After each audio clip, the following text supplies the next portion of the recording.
hottest movie review on the internet today, the A-List Review. I am your host, the Game Changer, Wes Truth. And today I'm here with a review of a movie that came out in theaters, back a few weeks ago. It was a movie that I wasn't exactly banging down the doors of the theater to see. So I figured, when I get to it, I get to it. Well, I got to it, ladies and gentlemen. My review of the 2018 action drama film, Superfly, coming up now.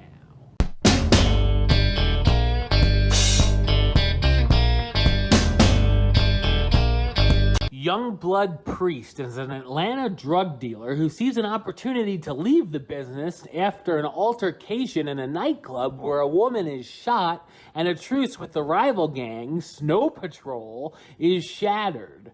Now with his life in danger, Priest sets up a dangerous plan to complete one last job that sees him in trouble with the Snow Patrol, his supplier, a Mexican drug cartel, and even some corrupt cops. So what did I think of Superfly? I thought it's an extremely underwhelming action drama. It's a remake of the classic blaxploitation film of the same name from 1972 that I feel is highly unnecessary. Trying to reboot the franchise and tweaking it for modern audiences made it a much weaker version, but there's nothing that makes it feel like it would be a Superfly film at all. It just feels like a very generic drug movie that could have settled on any title. The film is directed by Director X, who's a music video director for anyone from Rihanna to Kanye West, and while there are some cool scenes, a lot of it looked very amateur, or as if it was shot for a straight-to-DVD or Netflix release instead of the big screen. The action sequences are average. We get the usual shootouts, a couple of fight scenes, and a car chase that actually looks out of place. One of the film's biggest problems is that it's way overstuffed with too many plot lines.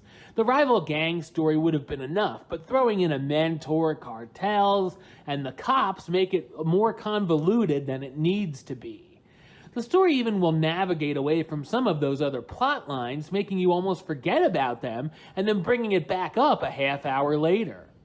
There's even whole plots that come in when you feel that the film should be on its way to being about wrapping up to drag it out even further. It's also odd how almost everything is resolved in a quick montage in the finale. The script is packed with lame dialogue as well, and almost every sentence includes the F or N word. The characters are also very one-dimensional and cookie-cutter, with the only standouts being the characters' clothing or our hero's hairstyle. The film also feels very long, moving along like molasses, which causes its pacing to drag and makes for a hard sit. The cast stars Trevor Jackson as Youngblood Priest, the drug dealer who's on the rise but wants an out when his empire and life come in danger. Jason Mitchell as Eddie, Priest's friend who's been with him from the start but begins to question his decisions. Michael Kenneth Williams as Scatter, the old-school drug dealer and Priest's mentor. Lex Scott Davis and Andrea Londo as Georgia and Cynthia, Priest's two girlfriends who get in on the action. And Jennifer Morrison as Detective Mason, the corrupt cop looking to force Priest and his crew into making deals. Superfly is a boring, messy, and forgettable retread that I'll forget existed by next month. It didn't have to happen at all. If you're interested, just watch the original instead and pass on this one. Superfly, you know what rating you're gonna get? I only got 2 words for ya. Suck it! Alright, well that's the show. I'll be back with another review very soon. But until then, don't forget to subscribe right here on YouTube. youtube.com/westside515. Like the show on Facebook, facebook.com/WestTrueBaylist. And of course, you can follow me on the Twitter and the Instagram @WesAlist. Until next time, Troop out.